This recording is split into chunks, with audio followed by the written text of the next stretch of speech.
சென்னை மேற்கு மாவட்டத்தின் திருவல்லிக்கேணி பகுதி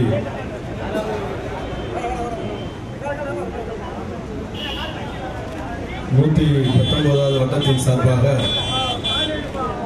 நம்முடைய தளபதி மு.க. ஸ்டாலின் அவர்களுடைய 63வது பிறந்தநாள் விழாவை மிக சிறப்பான முறையில் நடத்தி கொண்டிருக்கிற இந்த விழாவின் ஏற்பாட்டாளர் வட்டக்கழகத்தினுடைய செயலாளர் காவே மோகன் அவர்களே,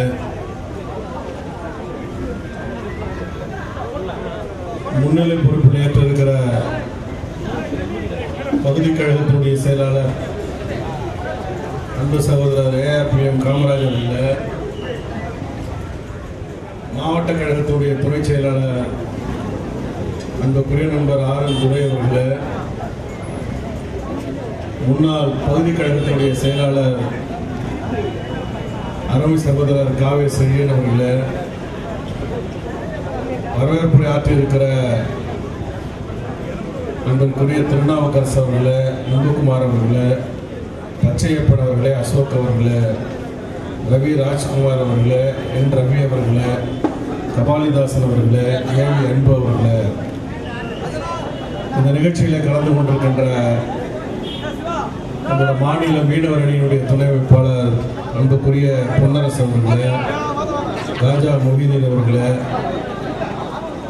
இந்த நிகழ்ச்சியில் என்னோடு கலந்து கொண்டிருக்கின்ற மாவட்ட கழகத்தினுடைய பொருளாளர் கென்னடி அவர்களே,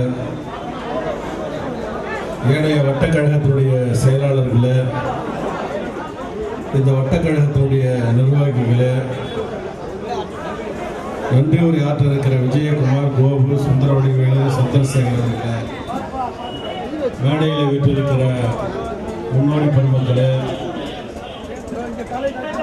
குழுமிருக்கிற பெரியவர்களே, தாய்மார்களே, நண்பர்களே, உங்கள் அனைவருக்கும் கடமைப்பட்டிருக்கிறேன். நம்முடைய கழகத்தினுடைய பொருளாளர் தளபதி மு.க. ஸ்டாலின் அவர்களுக்கு 63வது வயது மார்ச் 1ஆம் தேதி வந்தது. இங்கே நம்முடைய பொருளாளர் கென்னடி அவர்கள் குறிப்பிட்டது போல பிப்ரவரி மாதம் 28ஆம் தேதியே நம்முடைய உயிருக்கும் மேலான தலைவர் கலைஞர் அவர்களை அழைத்து ராயப்பேட்டையில் இருக்கிற YMCA மைதானத்தில் ஏழை எளிய மக்களுக்கு நலத்திட்ட உதவிகளை வழங்கினோம். அன்று முதல் இன்று வரை தினசரி காலை மாலை 2 வேளைகளில் ஏழை மக்களுக்கு உதவுகிற நாளாக இதை நாங்கள் கொண்டாடி கொண்டிருக்கிறோம். மாலையிலே பொதுக்கூட்டங்கள், தெருமுனை கூட்டங்கள் என்று இந்த நாட்டு நடப்புகளை மக்களுக்கு எடுத்து சொல்லிக் கொண்டிருக்கிறோம். ஆக கழகத்தினுடைய பொருளாளரின் பிறந்த நாளை அவர் அறிவித்தவாறு எழுச்சி நாள் மாத்திரமல்ல, இது பாகுபாடு நாள், ஏழை பணக்காரன் என்ற வித்தியாசம் பார்க்காத நாள் என்று சொன்னார். ஆகவேதான் இரத்த தானம் போன்ற நிகழ்ச்சிகளை நடத்தி கொண்டிருக்கிறோம்.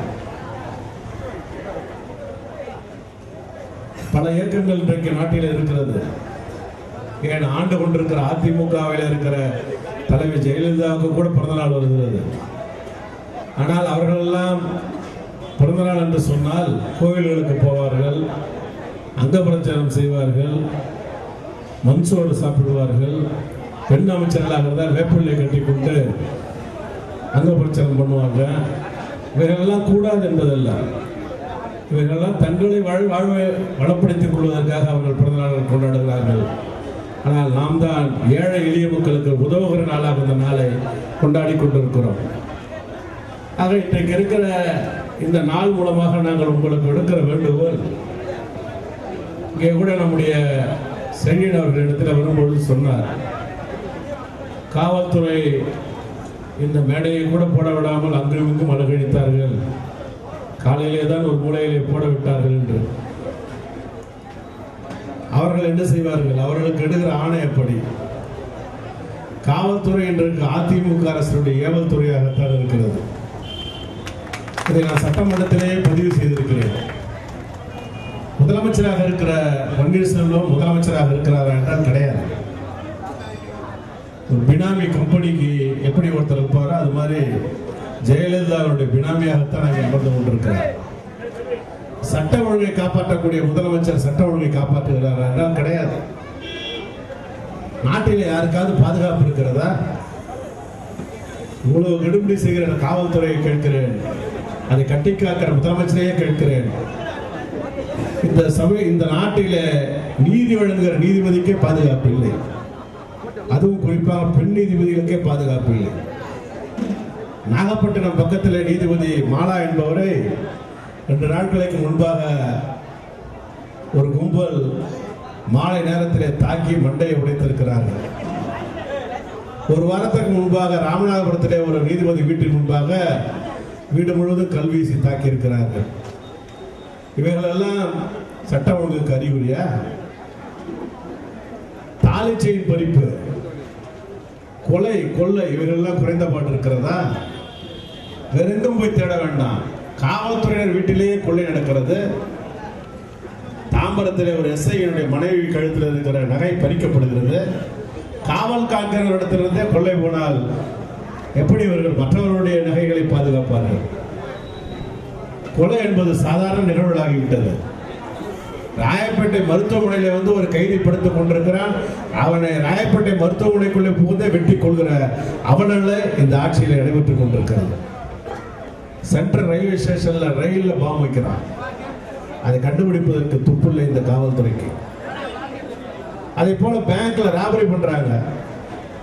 அப்படி சுட்டு வீழ்த்தித்தான் வீட்டிலே போய் பிடிக்கிறார்கள்.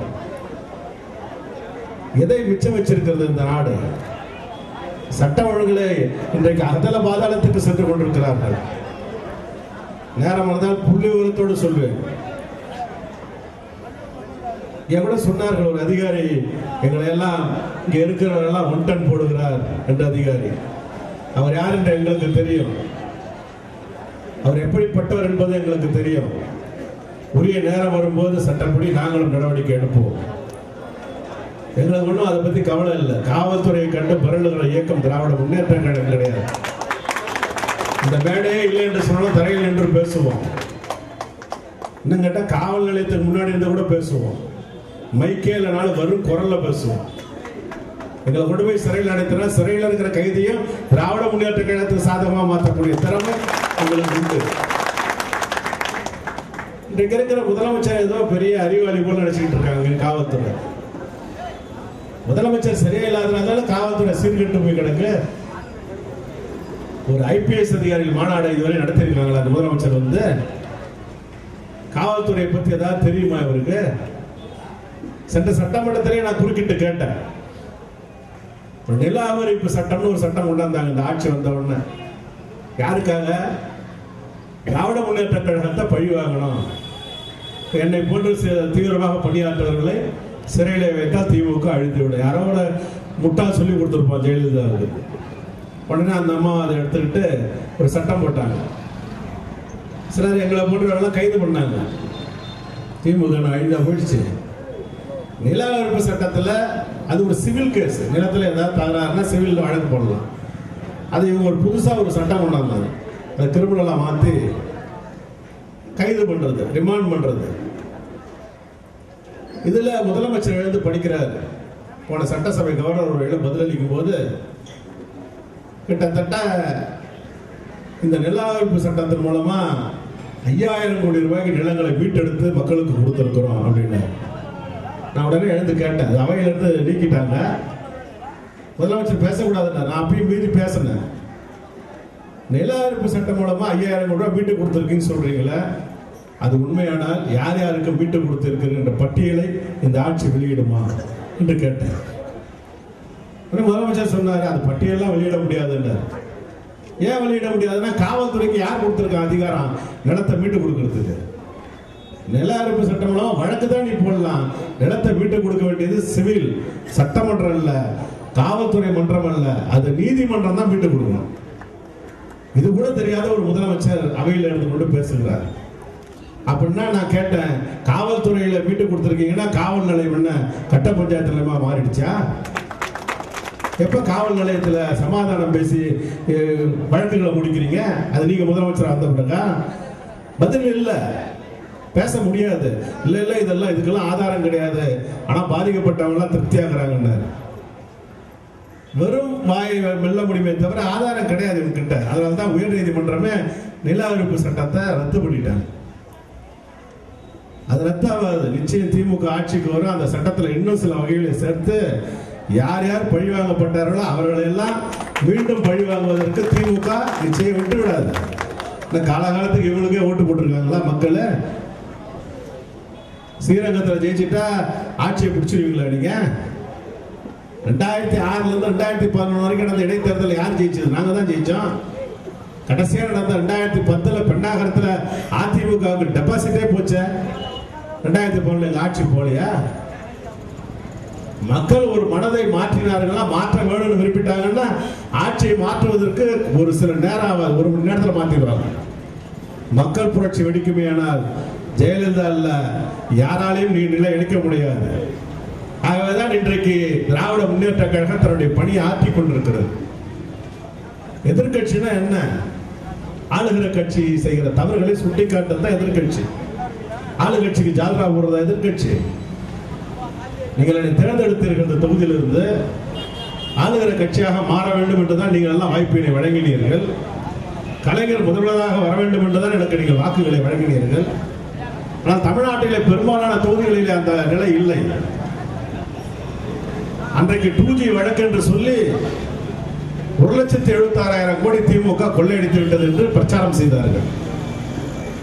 நான் ஒரே நீடிக்க விரும்பலாத, அது சம்பந்தமா 1 மணி நேரம் பேச முடிஞ்சாலும் பேசுவேன். நான் ஒரே வார்த்தையில சொல்றேன், 1,76,000 கோடி ரூபாய் கொள்ளடிச்சது சொன்னாங்களே. சரி, அப்பதான் காங்கிரஸ் கவர்மெண்ட் விட்டுருங்க. இப்பதான் நம்மளை எதிர்க்கிற பாஜக கவர்மெண்ட் வந்துருச்சு. இந்தியாவிலே பெரிய போலீஸ் சிபிஐ போலீஸ்ன்றாங்க. 1,76,000 கோடினா எவ்வளவு பெருசு? ஒரு 1/2 கிலோமீட்டர் வைக்கலாம் அந்த பணத்தை. நான் கேட்கிறேன், இந்தியாவில் இருக்கிற சிபிஐயோ மத்திய அரசோ இதுவரையில் அதுல இருந்து 1 ரூபாயை கைப்பற்றியதாக சொல்ல முடியுமா உங்களால? 1,76,000 கோடி கண்டுபிடிக்க முடியாத சிபிஐயும் மத்திய அரசும் இருந்தால் என்ன, அது இல்லாம போன என்ன? கொள்ளையடிச்சிருந்தா கண்டுபிடிச்சிருக்கீங்கல்ல. வழக்கு மன்றத்தில் வழக்கு போட்டிருக்கீங்களே தவிர அங்கே கூட 3000 கோடி ரூபாய் இழப்புன்னு தான் சொல்லியிருக்கீங்க, ஊழல்னு சொல்லல. ஆனா பத்திரிகையும் ஊடகமும் ஊழலா மாத்திட்டீங்க. தீர்ப்பு வரும் அப்ப தெரியும் உங்களுக்கு. இது ஜெயலலிதா கேஸ் இல்ல. ஜெயலலிதா கேஸ் வேற. அவங்க 91, 96 5 வருஷம் ஆட்சியில் இருக்கப்ப மாசம் 1 ரூபாய் சம்பளம் போதுன்னாங்க. என்னன்னா இப்ப எனக்கு ஒரு சம்பளம் மாசம் 50,000 ரூபாய் எம்எல்ஏ சம்பளம். நான் 1 ரூபா போதுன்னா 1 ரூபா கொடுப்பாங்க. ஜெயலலிதா 15,000 ரூபாய் சம்பளம். அப்ப எப்ப 91 1 ரூபா போதுன்னாங்க. 60 மாசம் முதலமைச்சராக இருந்தாங்க. 60 ரூபாய் சம்பளம் கொடுத்தாங்க அரசாங்கம். 60 மாசம் கழிச்சு பார்த்தா 66 கோடி ரூபாய் சொத்து வாங்கியிருக்காங்க. இது ஊழல் இல்லையா? இது ஊழல் சொல்லி வழக்கு போட்டாங்க. நீ நிரபராதியா இருந்தா 1 வருஷத்துல கேஸை முடிக்க வேண்டியது தானே? 18 வருஷமா இழுத்தடிச்ச காரணத்தால கர்நாடகாவில் தனி நீதிமன்றம் அமைச்சு டெல்லியில் இருக்க உச்ச நீதிமன்ற உத்தரவுப்படி வழக்கு நடந்து உனக்கு 4 வருஷம் தண்டனை, 100 கோடி ரூபாய் அபராதம்னு கைதியாக்கி சிறையில் வச்சாங்களே. திமுக அது மாதிரி உண்டா இருக்காது? நிரபராதி என்று சொல்லிக் கொண்டிருக்க சட்டமன்றத்தில் யார் குற்றவாளினே பேசக்கூடாதான் ஜெயலலிதா. அப்படி பேசுறதுனாலதான் இப்ப விஜயகாந்த் கட்சி சேர்ந்தனால வெளியே தூக்கி போட்டாங்க. சட்டமன்றத்தினுடைய செயலாளர் எங்களுக்கு ஒரு தபால் அனுப்புறாரு, ஜெயலலிதா 4 வருஷம் தண்டனை பெற்ற குற்றவாளி, ஆகவே ஸ்ரீரங்கம் தொகுதி காலியா இருக்கு. அப்ப சட்டசபை செயலாளர் இவங்க என்ன பண்ணுவாங்க? அவங்க எதற்கு யாரும் குற்றவாளி சொல்லக்கூடாது. குற்றவாளி சொன்ன மைக்கேல் குங்க என்ன பண்ணிட்டாங்க? ஜெயில வச்ச ஜெயிலர் என்ன பண்ணிட்டாங்க? சூப்பரண்ட் என்ன பண்ணிட்டாங்க? உச்ச நீதிமன்றத்தில் போய் கெஞ்சனிய நான் வீட்டு அரசுல இருக்கிறேன், என்ன ஜாமீன்ல விடுன்னு கெஞ்சன யார்? ஜெயலலிதா தானே. என்ன எப்படியா வீட்டுல விடுங்க, வீட்டு அரசுல இருக்கிறேன்னு கேட்டாங்க. அவன் சொன்னான், உச்ச நீதிமன்ற நீதிபதி அப்படிலாம் ஒரு சட்டம் இந்தியாவிலே கிடையாது, ஜாமீன் வேணா தரேன், வீட்டு அரசு கிடையாதுன்னா. ஆனா ஜெயலலிதா ஜாமீன் வாங்கிட்டு வீட்டை விட்டு வெளில வராங்களா? வெளியே வரக்கூடாது யாராவது நீதிபதி கண்டிஷனா? தன் ஆளாக்கி எம்ஜிஆர் அவருடைய நினைவு நாளுக்கே வந்தாங்களா சமாதிக்கு? அதிமுகவில் இருக்கிற நண்பர்கள் உணர்ந்து பார்க்கணும். வீட்டுக்குள்ளேயே முடங்கிக்கிறாங்க. அவமானம், அசிங்கம்.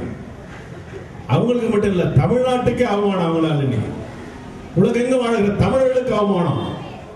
ஊழல் செஞ்சு சிறைக்கு போன முதல் முதலமைச்சர் யாருன்னா ஜெயலலிதான்னு இன்னும் 100 வருஷம் கழிச்சு ஸ்கூல்ல இருக்கிற பசங்களை கேட்டா கூட சொல்லுவாங்க. அந்த அளவுக்கு அவமானப்படுத்துகிற ஒரு நாட்டில் ஒரு முதலமைச்சர் வந்துட்டு அவங்க இல்லை, இன்னொருத்தர் முதலமைச்சர். அவர் உட்கார்ந்துகிட்டு இன்னைக்கு நாட்டு ஆளுநரா கிடையாது, காவல்துறையை கட்டுப்படுத்துறாருன்னா கிடையாது. வாட்ஸ்அப்ல செய்தி வருது, காவல்துறையில என்ன நடக்குதுன்னு நாங்க சொல்ல வேண்டிய அவசியமே இல்லை. இன்னைக்கு பசங்க இணையதளத்துல பூந்து விளையாடுறானுங்க. ஒரு ஏசிய நல்ல காவல்துறை நல்ல அதிகாரிகள்லாம் இருக்கிறாங்க, என் நண்பர்கள்லாம் இருக்கிறாங்க, நல்ல பதவியில இருக்கிறாங்க, நல்லவங்களும் இருக்கிறாங்க. ஆனா அதுல சில இது மாதிரி கெட்டவங்களும் இருக்கிறாங்க. அதுதான் கலைஞர் ஒரு காலத்துல சொன்னார்,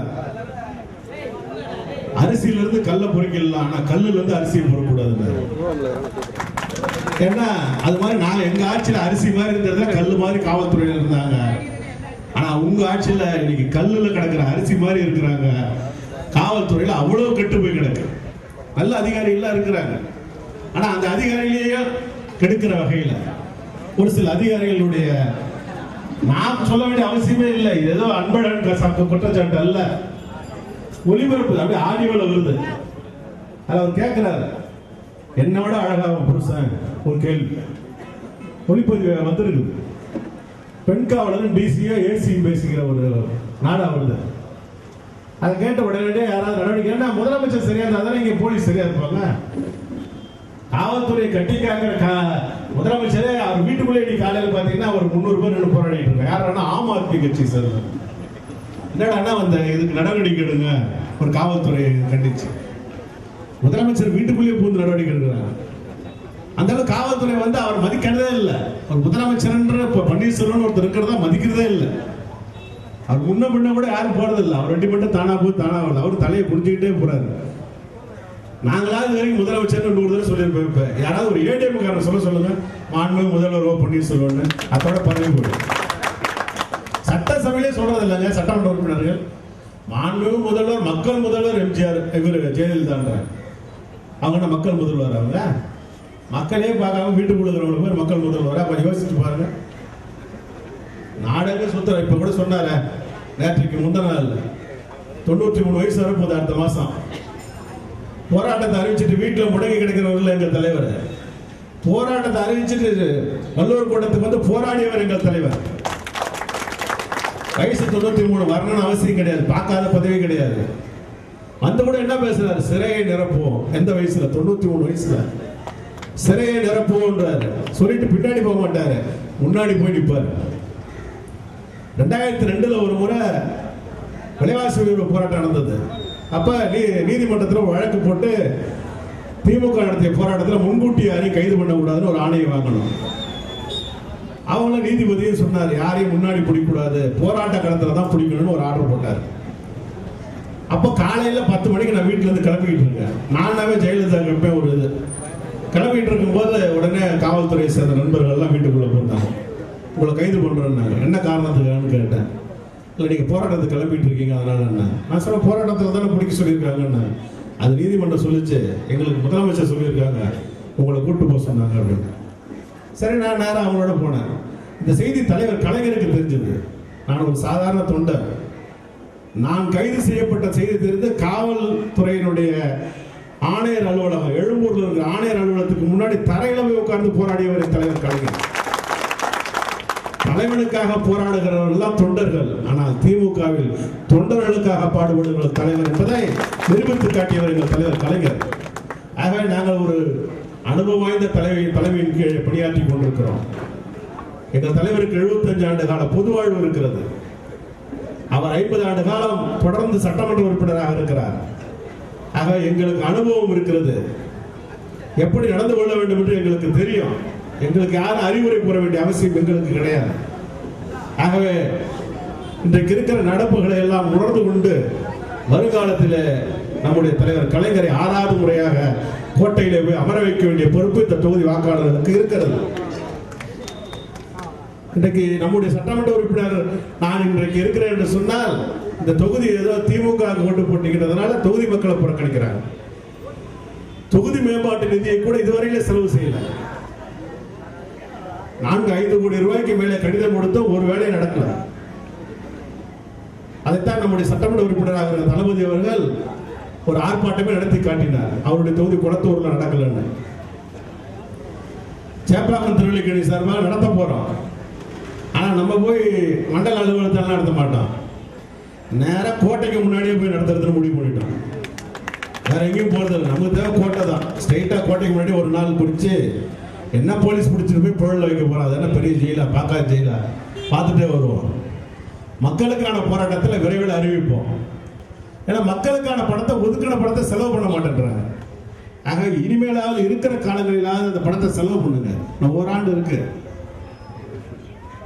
அது செலவு பண்ணது கேட்டா மாநகராட்சி நாங்க பாத்துக்கிறோம், எங்களுக்கு தெரியுன்றாங்க. சட்டமன்ற உறுப்பினராக அவங்க நிதியை எந்த விதத்திலையும் அவங்க மதிப்பதில்லை. ஆளுங்கட்சின்னா அதுக்கு ஒரு மலை செஞ்சு கொடுக்குறாங்க. ஆனால் எதிர்கட்சியா அந்த பணத்தை அப்படியே முடக்கி வச்சிருக்காங்க. சேப்பாக்கம் திருவள்ளிக்கேணியில் கிட்டத்தட்ட 4 ஆண்டு காலம் 8 கோடி ரூபாய் பணம் அப்படியே கிடக்குது. மக்களுக்கு அது யார் தெரியுமா ஒதுக்கினது? இந்த முதல்ல சட்டமன்ற உறுப்பினர் நிதியவே நம்முடைய தலைவர் கலைஞர் ஆட்சியில் தான் இப்படிப்பட்ட நிதி ஒதுக்கீடே நடந்தது. இதுக்கு யார் ஆரம்பம்னா கலைஞர் தான். இதை பார்த்தா பாராளுமன்றத்தில் நிதி ஒதுக்கினாங்க. இந்தியாவுக்கு வழிகாட்டியவர் எங்க தலைவர். அவருடைய கட்சியை சேர்ந்தவர்களுக்கு நீங்க செலவு பண்ண மாட்டேன்றீங்கன்னா அது மக்களுக்கு நீங்க செய்கிற காரியம். ஆனால் மக்கள் நிச்சயம் உங்களை தண்டிப்பார்கள். மக்கள் மன்றத்திலிருந்து நீங்க விடுதலை பெறவே முடியாது. இப்ப கூட யாராவது சொன்னாங்க, அமைச்சரவை கூட்டம் எல்லாம் இப்ப எங்கடா நடக்குதுன்னா கோயில்ல நடக்குதுன்றான். கோயிலா சுத்திட்டு இருக்காங்க. நீதிமன்றத்தில் போய் வாதாட வேண்டியவங்க கோயிலில் போய் பாலாபிஷேகம் பண்ணிட்டு இருக்காங்க. நீதிமன்றத்தில் யாரும் நேற்று மீட்டிங்ல தான் ஒரு இதுல தான் படித்தேன், எத்தனை சாமியை வேணும்னாலும் உங்க குமாரசாமி சும்மா விட மாட்டாருன்னு. இணையதளத்தில் ரொம்ப பரபரப்பாக பேசுறாங்க. இப்பெல்லாம் குமாரசாமி வேற யாரும் இல்லை, மாண்புமிகு நீதியரசர். இந்த வழக்கு விசாரிக்கிற பேரு குமாரசாமி. இவங்க சாமியெல்லாம் கும்பிடுறாங்க. நான் சொல்றேன், சாமிகள்லாம் நீ கும்பிடலாம், ஆனா குமாரசாமி ஒன்று விட மாட்டாரு அப்படின்னு. ஆகவே இவர்களுக்கு தண்டனை உறுதி. இதை நான் சொல்ல, சட்டம் சொல்லுது. 66 கோடி ரூபாய் சொத்து அப்படியே இருக்குங்க. சொத்தை எப்படி நீ மறைப்ப? இந்த வழக்கில் ஒரு நீதிபதி, பெரிய நீதிபதி வாதாடினாரு, நாங்கள் வருமான வரி கட்டியிருக்கோன்றாரு. இப்போ இங்கே உட்காந்துருக்க ஒருத்தர் ஒரு இடத்துல 50 லட்ச ரூபா கொள்ளடிச்சிட்டு வரான்னு வைங்க. நான் 50 லட்ச ரூபா கொள்ளடிச்சிட்டு வந்துட்டேன், வருமான வரி கட்டிட்டேன்னா விட்டுருவானா? 66 கோடி ரூபாய் சொத்து அப்படியே, அசையா சொத்து அப்படியே இருக்கு, வாங்கின சொத்து. அது மேலதான் வழக்கு. அதை எப்படி மறைப்ப? மறைக்கவே முடியாது. அந்த நீதிபதி பலமுறை கேட்டார் நீதிமன்றத்தில். வேற காரணம் சொல்றான், பழி வாங்குறதுக்கு போடப்பட்ட வழக்கு, இந்த வழக்கு எனக்கு சம்பந்தம் இல்லைன்றாங்களே தவிர வாங்கின சொத்துக்கு எனக்கும் சம்பந்தம் இல்லைன்னு சொல்ல தெரியல. ஆனா நீதி வெல்லுங்கிற நம்பிக்கை எங்களுக்கு இருக்கு. நீதி வெல்லுதோ இல்லையோ, எங்களுக்கு ஜெயலலிதா ஜெயிலுக்கு போகணும்லாம் எங்களுக்கு ஆசை கிடையாது. ஜெயலலிதா செய்த தண்டனை உண்மையாக இருந்தால் போட்டோம். ஆனால் வாக்காளர்கள் மத்தியிலிருந்து ஜெயலலிதாவை நாங்கள் தோற்கடிப்போம், இதுதான் எங்களுடைய எண்ணம். நீதிமன்றம் தண்டிக்குதோ தண்டிக்கலையோ, வாக்காளர் மன்றம் நிச்சயம் தண்டிக்கும் ஜெயலலிதா. வரப்போற 2016 சேப்பாக்கம் திருவள்ளிக்கேணி தொகுதி மாத்திரமல்ல, தமிழகம் எங்கும் கலைஞர் அலை வீசும். இதுல மாற்றமே கிடையாது. இந்த மாற்றம் வரும். நீங்க சொன்ன பொய் குற்றச்சாட்டுகள் எல்லாம் தவிடு முடியாது. திமுக மீது சொன்ன அத்தனையும் பொய் நிறுவனம் ஆகிட்டு இருக்கு. இப்ப டெண்டரை விட்டுட்டு இருக்கான். 2G அலவரிசை 3G அலவரிசையா மாறி இன்னும் வந்துகிட்டு இருக்கு. இன்னும் நடக்க வேண்டியது இருக்கு. இன்னும் டெண்டர் இன்னும் 10-15 நாள்ல முடிஞ்சிடும். புள்ளிவிவரமா அது சம்பந்தமா நிச்சயம் கலைஞர் எழுதி காட்டுவார். எவ்வளவு சொன்னீங்க நீங்க, இன்னைக்கு எவ்வளவு நடந்துகிட்டு இருக்கு டெண்டர். ஆகவே இன்னைக்கு அவங்க சொன்னதெல்லாம் பொய் பித்தலாட்டம், திமுக மீது வீண்பழி என்பதை மக்கள் உணர்கிற காலம் வரும். ஆனா அவங்க தான் எல்லாம் சொல்லிட்டு மாட்டிக்கிட்டு இன்னைக்கு எல்லா தப்பு செஞ்சு ஜெயிலுக்கு போயிருக்கிறாங்க. ஆக இப்படிப்பட்டவர்களை மீண்டும் நாடாள விடக்கூடாது என்பதில் உறுதியாக இருக்க வேண்டும். குறிப்பாக நம்முடைய தொகுதி மக்கள் நம்மை வஞ்சிக்கிற இந்த அரசாங்கத்திற்கு பாடம் புகட்ட வேண்டும். தொகுதியை புறக்கணிக்கிற இந்த அரசாங்கத்திற்கு தக்க பாடம் புகட்ட வேண்டும். ஆகவே நீங்கள் அனைவரும் ஒற்றுமையோடு இருந்து வருங்காலத்திலே தலைவர் கலைஞரின் கரத்தை வலுப்படுத்துங்கள் என்று கேட்டு இந்த வாய்ப்புக்கு நன்றி கூறி விடைபெறுகிறேன்.